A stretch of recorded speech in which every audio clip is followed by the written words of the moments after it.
Halo semua, kembali lagi bersama saya Johan di Juna Trading ID. Ya, jadi pada kesempatan video kali ini kita akan membahas kembali untuk update dari pergerakan XOUSD atau gold ini sendiri.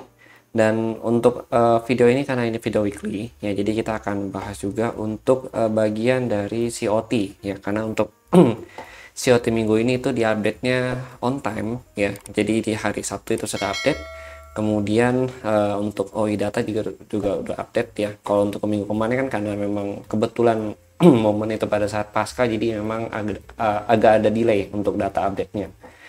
Oke, di sini yang pertama kita mau bahas dulu itu mengenai dari COT. Ini kalau COT ya memang setelah udah kurang lebih kalau kita perhatikan mulai dari tanggal update ya, itu tanggal 3 bulan tanggal 18 bulan 3 ya, sampai update terbaru itu di tanggal 22 bulan 4. Ini kita melihat bahwa posisi dari bagian longnya ini mengalami penurunan cukup signifikan. Lalu kemudian untuk short position yaitu cenderung stagnan, bahkan ini memiliki peningkatan volume yang cukup besar. Artinya memang secara movement ya, untuk gold ini memang sudah mulai ada bearish movement ya teman-teman. Lalu kalau kita perhatikan untuk yang net position ya, ini net position dari big player itu memang mereka cenderung mengurangi posisi ya, karena memang posisinya kalau kita perhatikan di sini untuk netnya itu dia menurun ya, turun juga itu mulai dari tanggal 18 bulan 3 teman-teman gitu, sampai penurunan terendah ya ini masih terpantau turun juga ya sampai di update minggu ini itu di tanggal 22 bulan 4 ya, dengan net position kalau kita lihat di sini sudah kurang lebih di bawah 150 gitu teman-teman. Ya, artinya memang banyak dari retail ya memang sudah mulai mengurangi posisi untuk di gold. Jadi memang kalau kita lihat dari data COT itu masih miris untuk yang data minggu ini. Kemudian dari open interest data atau OI data sendiri, nah ini kan kita belum ada data open ya gitu. Nah kita baru ada data closing, itu ada di 3319 untuk data closingnya, atau kita bulatkan ke 3320. Nah untuk bagian data closing ini kita ambil di 3320, 3320. Ya ini 3320. Jadi tinggal kita belum tahu nih ya dia akan gap up atau gap down ya, atau bahkan no gap sama sekali pada saat di open market nanti. Tapi kalau kita patokan untuk saat ini adalah itu di 3000 ya, 3300 sebagai patokannya, itu di bawah 3320 ya, di bawah harga closing. Ini kan harga closing ya teman-teman. Nah ini harga closing, kemudian ada 3300, lalu ada 3275 sampai 3280, lalu 3250 ya, kemudian 3240 teman-teman. Nah ini adalah lowest point ya untuk hari Senin nanti gitu. Kemudian di atas 3320 itu ada 3330, lalu ada 340 sampai 350 ya, ini branded tapi memang paling inisial untuk di reach sama market itu di 3350 ya, karena memang posisinya memang cukup banyak. Walaupun memang kalau kita perhatikan data yang di bagian bawah ini untuk 1 minggu ke depan ini kan 1 sampai 5 DTE ya, day to expire, ini memang masih cenderung memberikan bias data yang negatif atau bearish ya untuk movementnya si gold minggu ini teman-teman gitu. Oke, ini saya update dulu, saya screenshot. Kemudian ini juga sama, kita screenshot juga untuk change positionnya. Nanti saya akan bagikan ke channel Telegram gitu. Nah, lalu kemudian ini OI sama open interest clear ya. Kemudian kita mau bahas sentimen. Nah minggu ini itu ada NFP ya, itu report tenaga kerja. Jadi kalau kita perhatikan untuk hari Senin ini tidak ada news sama sekali ya, clear ya untuk hari Senin. Kemudian di hari Selasa ini ada JOLTS job opening ya, report JOLTS ya. Kemudian ada CB Consumer Confidence juga. Nah ini di jam 9 malam ya waktu Indonesia Barat. Lalu untuk Wednesday atau hari Rabu, ini Rabu itu ada ADP non-farm ya, employment. Di sini ADP non-farm employment change untuk yang jam 19.15 ya, atau 7.15 waktu Indonesia Barat. Kemudian ada lagi GDP ya. Oh, ini ada GDP kuartal 1 ya. Ini udah report untuk US for the first time ya. Dia report untuk 2025 ini, teman-teman. Karena kan 2025 juga udah hampir memasuki pertengahan, jadi kuartal 1 juga udah mau selesai gitu, teman-teman ya. Makanya ini ada report untuk GDP kuartal 1 announcement ya, untuk yang first reportnya dia gitu. Lalu the next is di jam 9 malam ya. Sorry, jam 20.45 itu ada Chicago ya, Chicago PMI itu report dari USD. Nah, ini untuk yang hari Rabu cukup banyak newsnya. Lalu disusul lagi jam 9 malam itu ada Core PCI Price Index ya. Ini untuk yang USD juga. Nah, ini Rabu ini cukup padat ya, teman-teman ya, ternyata gitu. Lalu and then selesai, ada crude oil inventory juga di jam 21.30 ya. Lalu di hari Kamis atau Thursday ini dari Jepang ada BOJ interest rate decision ya. Ini tidak ada pemangkasan suku bunga untuk decision masih 50-50. Kemudian ngomongin interest rate decision ya, sebenarnya kan the Fed ini udah memberikan isyarat ya kalau dia ingin memangkas suku bunga. The Fed akan memangkas suku bunga. Ya, jadi untuk tahun ini ya ini akan kemungkinan ya untuk saat itu ada pemangkasan suku bunga dan terjadi 4 kali gitu, teman-teman. Ya di sini kalau kita lihat nih ya ada 4 kali pemangkasan suku bunga, tapi dia ini kan baru-baru ini ada case ya sama Presiden US yaitu Trump. Dan awal kan Trump sebenarnya ingin memecat atau memberhentikan si ketua The Fed ya, atau Powell ini gitu, teman-teman. Tapi kan setidaknya untuk saat ini kan memang Trump tidak jadi memberhentikan dia, tapi meminta dia untuk memangkas suku bunga dengan sesegera mungkin gitu. Jadi bulan 5 lah, bulan 5 ini ya itu terjadi pemangkas suku bunga untuk yang pertama kalinya lagi, teman-teman, di tahun 2025 gitu. Di masa kepemimpinan Trump ini, teman-teman ya, untuk si The Fed ini sendiri gitu. Nah, lalu untuk kepastian nanti kita tahu nanti akan ada berapa kali pemangkas suku bunga, soalnya memang Trump sendiri pun memang agak menekan ya si The Fed ini untuk memangkas suku bunga supaya bisa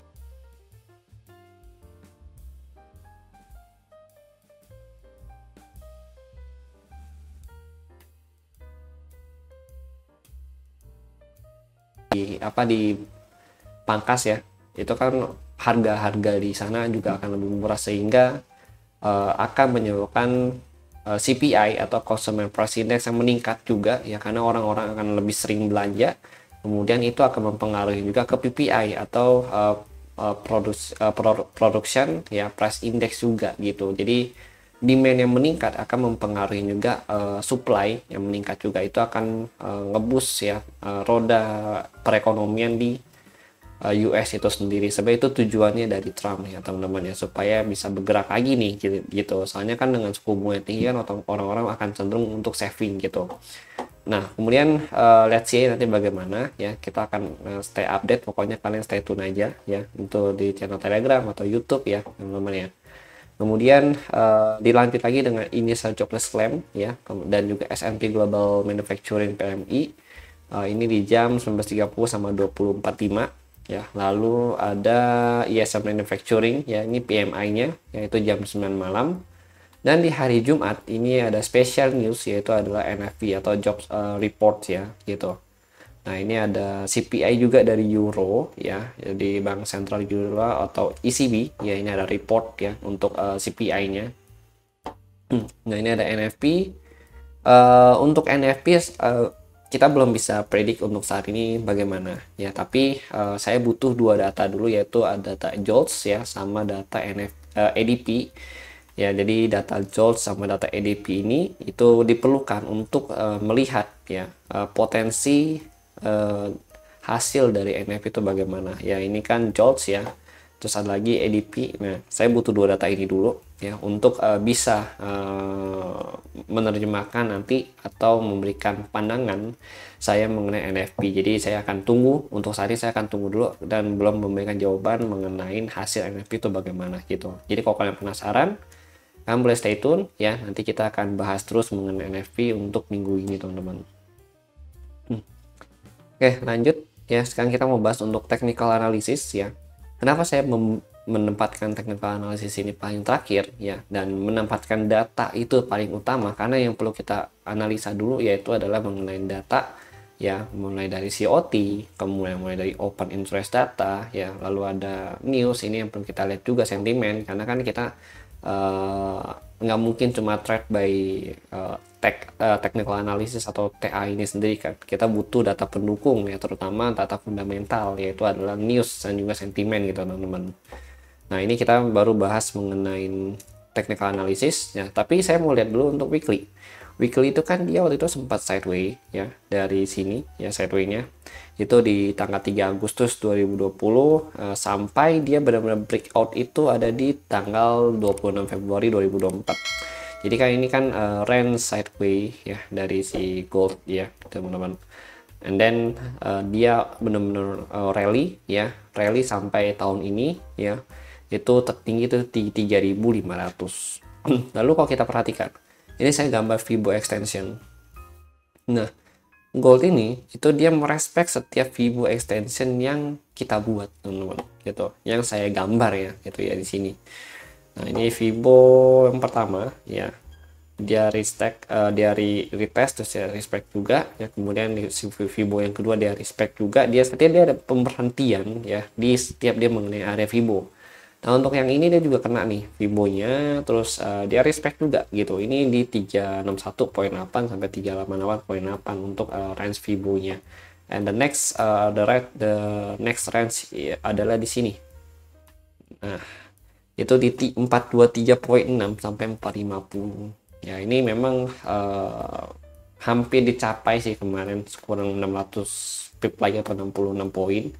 Ya, tapi memang kalau kita perhatikan emang ini udah waktunya untuk gold koreksi juga gitu ya. Cuma kalau koreksi paling rendah sih untuk saat ini masih di 3000 ya, atau bahkan dia bisa masuk lagi selama dia belum bisa break dari sini nih ya, dia bisa masuk ke sini. Ini koreksi target dari weekly saya ya gitu ya, ini pandangan personal saya. Itu di 2822 sampai 2946 gitu.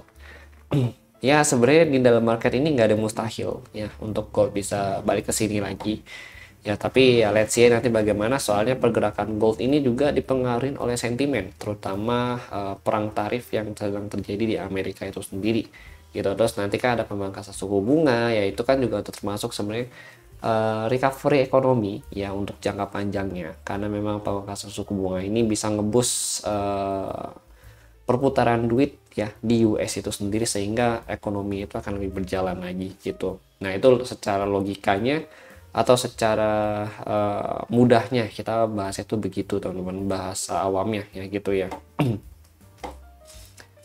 Cuma kan perang dagang ini kan juga akan mempengaruhi ya beberapa faktor dan juga beberapa sektor di dunia internasional. Ya, ini mungkin akan jadi game changer juga untuk kedepannya. Untuk saat ini kan karena memang belum benar-benar diterapin ya, jadi kan kita belum tahu nih ya polanya nanti pada saat game changer tersebut dimulai itu bagaimana. Pokoknya saran saya itu siap-siap aja dan hati-hati aja ya, karena kita nggak pernah tahu kapan benar-benar market akan play new game lagi atau new chapter lagi dengan adanya si trade war ini sendiri teman-teman, dengan adanya tarif yang dikenakan oleh US ini sendiri gitu. Nah, kemudian ini untuk intraday ya. Jadi kalau dari intraday sendiri ini ada breakout PA, terus ini ada resistance, psychology level, next resistance, sama fresh support 4 hours ya. Nah, kemarin itu saya pernah share ya untuk hari Jumat ini. Yang Jumat kemarin, sorry. Nah, ini Jumat kemarin saya ada share ya. itu dia kalau kalian ada dapat sell ya kongres dari 3320 sampai 3275, and then dia closing balik lagi di atas 3300 gitu ya. Sebenarnya wajar karena posisi dari support ini ya last resistance ini memang cukup kuat gitu teman-teman. Tapi selama di bawah 343 ya 3343 ya, ini memang masih cenderung untuk bearish movement ya oleh si gold ini sendiri gitu. Lalu ini nih yang sebenarnya pengen saya buat satu video khusus ya untuk kalian. Kalian pernah nggak di posisi jual begitu harga naik dan beli begitu harga turun? Atau pada saat posisi harga naik kok optimis nih nge-sell gitu, begitu udah pullback turun ternyata nggak berani nge-sell, dan juga sebaliknya ya, ternyata yang nge-vote pernah itu sampai 335 dengan view sebesar 1500 gitu. Sebenarnya ini gimana ya, saya juga pernah ngalamin gitu loh ya, ini kita semua pernah ngalamin sebagai trader ya gitu. Jadi ini nanti akan saya bahas satu video khusus ya untuk kalian, dan saya mau infokan juga ya, di Juno Trading ID itu saya sedang mengadakan Juno Trading ID Trading Arena ya dengan total hadiah kurang lebih $1000 ya. Jadi kalau kamu merasa ada strategi kalian yang bisa kalian pakai di sini ya, ini kalian bisa ikutin kompetisi ini ya. Itu kompetisi dimulai dari tanggal 1 Mei ya sampai 30 Mei, dan itu akan saya umumkan H+1 setelah kompetisi ini selesai teman-teman gitu. Nanti untuk linknya akan saya bagikan di kolom komentar YouTube, dan juga akan saya bagikan ke channel Telegram Juno Trading ID.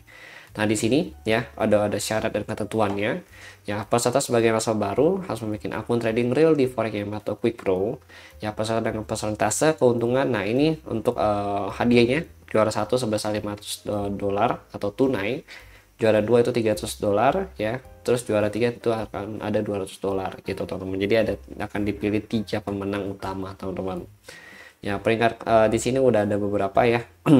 Untuk deposit, peserta dapat melakukan trading ya, ini untuk bagian depositnya ya. Peserta dapat melakukan trading pada semua instrumen forex yang ada di Forex IMF atau Quick Pro dengan minimal deposit dari $150 ya, dengan maksimal sampai $1000. Jadi kalian punya range ya, opsi untuk deposit gitu dari $150 sampai $1000 gitu. Kalian bebas pilih mau yang mana, karena nanti yang dihitung adalah bukan dari total seberapa besar USD kalian gain ya, tapi seberapa besar persentase kalian untuk ngegrow si akun ini. Misalkan contoh kalian deposit 150, terus kalian bisa dapat lagi $100 ya, berarti kan total itu udah 75% gain dari modal awal. Nah itu yang kita hitung gitu loh. Dan contoh lagi, misalkan kalian deposit 1000 ya, tapi kalian gain itu sebesar $500 gitu, itu akan dihitung adalah, berarti kan 1000 ke 500 itu kan berarti 50% ya, itu yang dihitung, berarti masih lebih besar yang 150 gitu teman-teman. Makanya itu yang akan menang, 75% itu akan menang, sedangkan yang 1000 walaupun kalian dapat 500 itu baru dihitung 50% untuk total reward gainnya teman-teman. Nanti untuk pendaftaran itu akan saya sediakan linknya, jadi cuma bisa daftar melalui link khusus saja gitu teman-teman. Oke, untuk beberapanya ini beberapa TNC-nya ya, term and condition, kalian bisa baca di link tersebut, udah ada ya di bagian tentang gitu teman-teman ya gitu. Oke, ini kalian bisa langsung daftar gitu. Oke, thank you untuk kalian sudah mau daftar ya, atau yang sudah mendaftar. Tapi kalau kalian mau daftar ya, kalian boleh silakan daftar untuk ikutin kompetisi ini gitu. Lalu balik lagi ke TA. Nah untuk candle weekly clear ya, kita masuk ke intraday. Nah ini intraday, kemudian dia breakout PA di sini ya, ini saya masih tandain. Jadi ini ada dua potensi selling point ya. Lalu kemudian ini saya tandain juga sebagai psychology level ya. Psychology level itu di 3401 sampai 3408. Kenapa? Karena untuk yang bagian sini ya, ini ya itu ada di 3406 untuk 380.8 ya gitu, untuk bagian atasnya teman-teman. Makanya sih saya tandain juga gitu ya. Jadi ini 3 area ya yang memang jadi potensial untuk jadi sell zone kalian gitu. Cuma kalau ditanya bang untuk area sell zone yang memang cukup aman di mana? Kalau memang untuk area sell zone cukup aman itu ada di resisten 2. Ini masuk ke dalam kategori medium risk gitu. Ini high risk, ini medium risk, dan ini ya ini cukup high risk. Kenapa ini? Karena ini psychology level gitu. Psychology level tapi dia udah break dari tren turun. Ya ini kan tren turun dia kilo. Nah, ini tren turun ya, ini tren turun. Nah, ini kan dia pullback ya, terus yang pullback gini. Nah, ini kode break sini dia ada potensi untuk ngejar di bagian resisten ini lagi, yaitu di 3431 sampai 3443. Tapi selama dia nggak ngebreak bagian resisten ini ya, yang ada tanda panah turun ini dari range harga 3346 3382 secara intraday ya, dia akan lebih kuat turunnya. Ya, dia akan lebih kuat turun dan ada potensi untuk ngebreak dari 3274 dengan menuju ke area fresh support di 4 hours. Itu di 3241 sampai 3211 gitu. Oke, teman-teman. Nah, jadi itu sih yang ingin saya sampaikan kepada kalian ya. Thank you untuk kalian yang sudah nonton ya. Dan kalau ada yang mau dibahas lagi atau bang kira-kira ini pandangannya ada berbeda ya, kalian boleh komen di kolom komentar. Dan jadikan ini ya pandangan-pandangan yang sudah saya share sebagai second opinion kalian gitu, dan bisa menjadi tambahan untuk kalian, insight-insight kalian gitu teman-teman. Oke. Karena untuk entry pun ya saya biasa punya beberapa konfirmasi lagi dan saya share itu di learning center gitu untuk konfirmasi biasanya di sini di coretan outlook. Nah, ini juga member-member pada aktif ya teman-teman ya gitu. Lalu ini juga ya, ini premium signal. Nah, ini ada call ya. Nah, puji Tuhan kemarin kita ada profit juga ya, GDP USD ya 25 pip. Lalu untuk XO USD running 100 pip ya.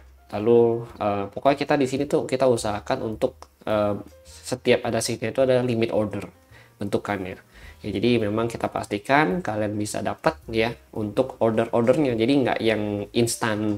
Kan kalau instan kan misalkan harga kemana ini kemana kan agak rancu, jadinya kan bisa meleset juga, kalian juga bisa ketinggalan. Tapi kalau ini kan tipenya limit ya, tipenya limit sehingga kalian bisa limit nih sambil nunggu, sambil ngelakuin kegiatan yang lain. Jadi resiko kalian ketinggalan signal ya di Juno Trading ID Premium ya itu sangat kecil resikonya teman-teman. Oke.